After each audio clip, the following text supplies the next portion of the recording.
যারা নবী সাল্লাল্লাহু আলাইহি ওয়াসাল্লামের পবিত্র চরিত্র নিয়ে কথা বলেছে, এরা এই জমিনের উপরে বেঁচে থাকার অধিকার হারিয়ে ফেলছে অনেক আগেই।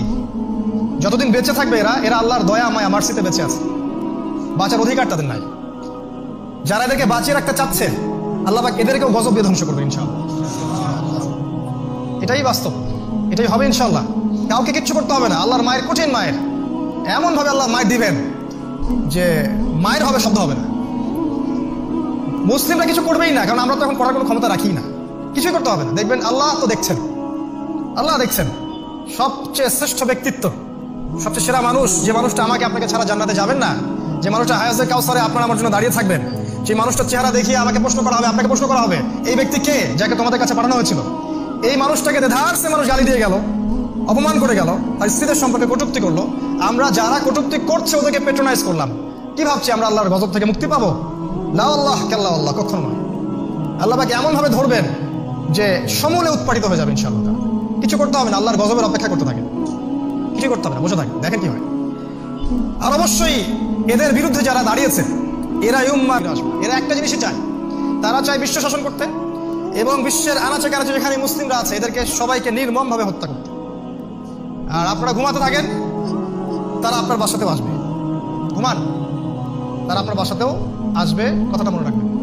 আপনি বাঁচতে পারবেন না যতই ভালো মানুষের আচরণ করেন। আমি ফিতনায় যাবো না, আমি ডাইনে বামে যাবো না, আমি শুধু মসজিদে কোনায় বসে তসবিহ টিপবো, আপনি বাঁচতে পারবেন না। আজ হোক আর কাল হোক, তারা আপনার কাছেও আসবে। আজকে আমার কাছে তো কালকে আপনার কাছে, এটাই সুন্নাহ, এটাই ওদের টার্গেট।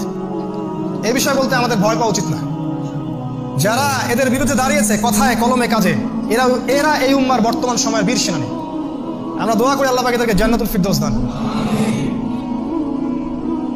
তায়েফে নবীকে এভাবে রক্তাক্ত করা হলো, তিনি ফিরে আসলেন। ফিরে আসার সময় আঙ্গুর বাগানে বসে আছেন।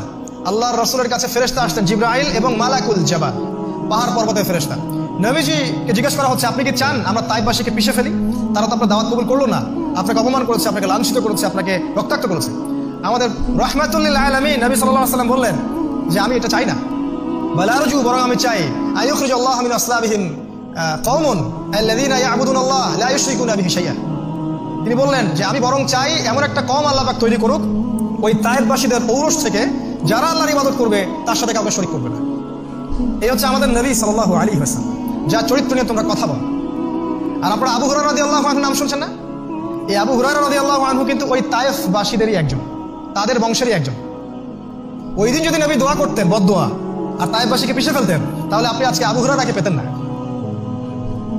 নবী যদি মক্কায় ফিরে আসলেন, এরপর কয়েকটা ঘটনা ঘটে গেল। চাচা ইন্তেকাল করলেন, আবু তালেব, তার শেষ আশ্রয়স্থলটা ভেঙে গেল।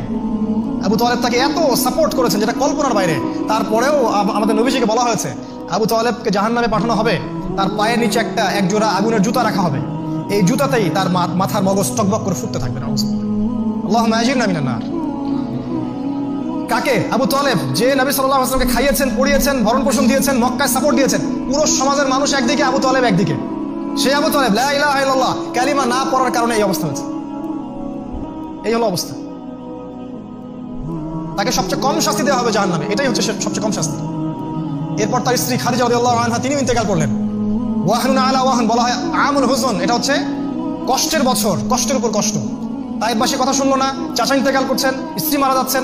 আমাদের নবীজি কত শক্ত মনের মানুষ, এটা খেয়াল করে থাকেন, তিনি ভেঙে পড়ছেন না। আর আমাদের এই সামান্য একটু চাকরির ত্রুটি হয়ে গেলে আর দিনের পথে সময় দিতে চান না, একটু ব্যবসায় লস হবে এই ভয়ে আপনি আল্লাহর পথে বেরোতে চান না, বাচ্চা একটু অসুস্থ বাসায় এটা দেখে আসতে চাচ্ছেন না, একটা দিনই মাহফিল হবে, একটা সফর দিতে হবে, একটু সামান্য একটা এক্সকিউজই যথেষ্ট, আর দরকার নাই, আমি পারবো না। আমাদের নবীজিকে মারা হচ্ছে, গালি দেওয়া হচ্ছে, রক্তাক্ত করা হচ্ছে, স্ত্রী ইন্তেকাল করে চলে গেছেন, চাচা ইন্তেকাল করে চলে যাচ্ছে, তারপরে তিনি দাওয়াত ফি সাবিলিল্লাহ চালিয়ে যাচ্ছেন। কত শক্তিশালী মানসিকতার মানুষ। কি শিখলেন? দিন কায়েম করতে হলে আপনাকে মেন্টালি স্ট্রং হতে হবে। এত দুর্বল ভীরু কাপুরুষদের জন্য ইসলাম নয়, দুর্বল ভীরু কাপুরুষদের জন্য সামনের খিলাফা নয়। মেন্টালি, ফিজিক্যালি সব দিক থেকে অনেক স্ট্রং হতে হবে আপনাকে। এত সহজে ভেঙে পড়া যাবে না। নবীজি ভেঙে পড়তেন না খুব সহজে, খুব শক্তিশালী মানুষ ছিলেন, যার হাতটা ছিল অনেক কোমল। সাহাবীরা বলেছেন তার হাত যখন ধরতাম মনে হতো তুলা ধরে আছে। সেই হাতে যখন তিনি তরোয়াল ধরেছেন, সেই হাত হয়ে গেছে কি লৌহের মতো কঠোর। এটাই আমাদের নবী সাল্লাল্লাহু আলাইহি ওয়াসাল্লাম। এরপরে মক্কার পরিবেশটা সংকীর্ণ হয়ে আসলো, নির্যাতন অত্যাচার বাড়তেই আছে। 3 বছর বয়কট করা হলো। গাছের ছাল পাতা খেয়ে পাহাড়ের পাদদেশে আমাদের নবীজি থেকেছেন, সাহাবীরা থেকেছেন, কারো মানে সাহায্য চান নাই, আল্লাহর উপর তাওয়াক্কুল করে 3 বছর। চিন্তা করতে পারেন, 3 বছর গাছের ছাল পাতা খেয়ে পাহাড়ের পাদদেশে তারা জীবনযাপন করেছে। এরপরে আল্লাহ পাক ফিরে চাইলেন, তার নবীর দোয়া কবুল হলো। এবার কি হলো? এবার ওই ইয়াসরিব বা মদিনা থেকে 6 জন যুবক আসলো। এই যে মক্কার 13 বছর শেষ হয়ে যাচ্ছে, কিন্তু এবার মদিনা যুগ শুরু হতে যাচ্ছে ইনশাআল্লাহ। ভালো করে একটু মনে রাখেন, এই অংশটুকু দিয়ে শেষ করবো ইনশাআল্লাহ। এবার আসছে মদিনা থেকে 6 জন যুবক। 6 জন যুবকের মধ্যে নেতৃত্ব দিচ্ছে আসাদ বিন জুরারাহ নামে একজন সাহাবী। ইনারা কিন্তু এখন ইসলাম কবুল করেন নাই, কিন্তু তারা শুনেছেন মদিনার ইহুদিদের কাছ থেকে যে শেষ জামানায় একজন নবী আসবে, যিনি হবেন আখির নবী, এবং যারা তার প্রতি ঈমান আনবে জান্নাতে যাবে। এই কথাটা কারা বলছো? ইহুদিরা বলতো। তাহলে ইহুদিরা কেন আমাদের নবীজিকে গ্রহণ করলো না? তারা তো জানতো শেষ জামানায় একজন নবী আসবে। আমাদের আল্লাহ পাক বলেছেন যে ইয়ারিফুনাহু কামা ইয়ারিফুনা আবনাহুম, তারা নবীকে চিনে যেমন করে তারা ওদের বাচ্চাদেরকে চিনে। তাওরাতে লেখা আছে যে শেষ নবীর নাম হবে ইসমুহু আহমদ, তার নাম হবে আহমদ। তারপরে কেন তারা আমাদের নবীজিকে স্বীকার করলো না? উত্তর হচ্ছে আমাদের নবীজি বনু ইসমাইল বংশে এসেছেন, আর ওরা ভাবতো যে এটা বনু ইসরায়েলের মধ্যে আসবে। তারা নবীজিকে স্বীকার করেনি, কিন্তু তারা মদিনা প্রচার করেছিল যে শেষ জামানায় তারা গর্ব করতো, যখন শেষ জামানায় আমাদের নবী আসবে আমরা তোমাদেরকে দেখে নিব, আমরা বিশ্ব শাসন করবো, এগুলো কথা বলতো। যখন সেই নবী আসলো তারা সেটাকে গ্রহণ করলো না। এখন পর্যন্ত তারা সেটা গ্রহণ করে নাই, এখন পর্যন্ত না, টিল নাও ইসরায়েল এখন পর্যন্ত ইসলামের সামনে মাথা নত করে নাই। ইসলামকে মিটিয়ে দেওয়ার জন্য সব ধরনের চক্রান্ত তারা ওইখান থেকে করছে। এই বিশ্বের বিস্ফোরণ নাম ইসরায়েল। যতদিন পর্যন্ত বিশ্বে ইসরায়েল বলে কোনো দেশ থাকবে, ততদিন পর্যন্ত বিশ্বে কোনোদিনও শান্তি প্রতিষ্ঠা হতে পারে না। যতদিন পর্যন্ত বিশ্বে ন্যাটো এবং জাতিসংঘের মতো সংস্থা থাকবে, ততদিন পর্যন্ত এই বিশ্বে শান্তি প্রতিষ্ঠা হতে পারে না, সম্ভব না। তারা ইসলামকে স্বীকার করেনি, বরং তারা এদেরকে আর উল্টা বোঝালো যে না, সে বনু ইসমাইলের মধ্যে এসেছে, এটা চলবে না, বনু ইসরায়েলে আসার কথা, সে আমাদের নবী হবে। যাই হোক, এই 6 জন যুবক আসলেন, নবীজি তাদেরকে বললেন যে আমি শেষ নবী, ওয়াজ করলেন, কোরআন শোনালেন। এই 6 জন যুবক দেন ইসলাম কবুল করলেন রাতারাতি। এই যে কোন চ্যানেল খুলছে এবার? মদিনা। দেখেন আবিসিনিয়ার চ্যানেল বন্ধ, ওখানে সাহাবীরা আছেন রিফিউজি হিসেবে। তায়েফের চ্যানেল বন্ধ, মক্কায় মার খাচ্ছে, নির্যাতন হচ্ছে। এবার আল্লাহ পাক আরেকটা রাস্তা খুলে দিলেন। এটাই আল্লাহর ক্ষমতা। আপনি আমি হিসাব কিতাব করছি যে দিন তো এভাবে কায়েম হবে না, কিন্তু ভুলে গেলে চলবে না, সবকিছুর উপরে আল্লাহ পাক আছেন। তিনি যেভাবে চাইবেন দিন সেভাবে কায়েম হবে ইনশাআল্লাহ। তিনি যদি দেখেন যে একটা জামা দিন কায়েমের চেষ্টা করছে, আল্লাহ পাক একটা দরজা বন্ধ হলে 10টা দরজা খুলে দেবেন ইনশাআল্লাহ। একটা আলেমকে মেরে ফেলবে, দেখবেন 10টা আলেম জন্ম নিয়ে গেছে। 5 জনকে হত্যা করবে, দেখবেন আরো 50 জন তৈরি হয়ে গেছে। কতজনকে মারবে? ইসলাম, আমার উস্তাদ একটা কথা বলতেন, ইসলাম একটা শেকড়ের নাম। তিনি বলতেন ইসলাম একটা শেকড়ের নাম, যার শেকড়টা কখনো তুমি কেটে ফেলতে পারবে না। উপর থেকে কাটতে পারো, শেকড় থেকে আবার ডালপালা ছড়াও, এটা ইসলাম। তারা পারবে না কখনোই। তারা চাচ্ছে ওদের মুখের ফু দিয়ে ইসলামকে নিভিয়ে দিতে। আল্লাহ ইউতিম্মু নূরাহু, আল্লাহ পাক তার দ্বীনকে প্রজ্বলিত করবেন ইনশাআল্লাহ তাআলা। ওয়ালাউ কারিহাল কাফিরুন। এবং সামনে ইসলাম হতে যাচ্ছে এই বিশ্বের সুপার পাওয়ার ইনশাআল্লাহ।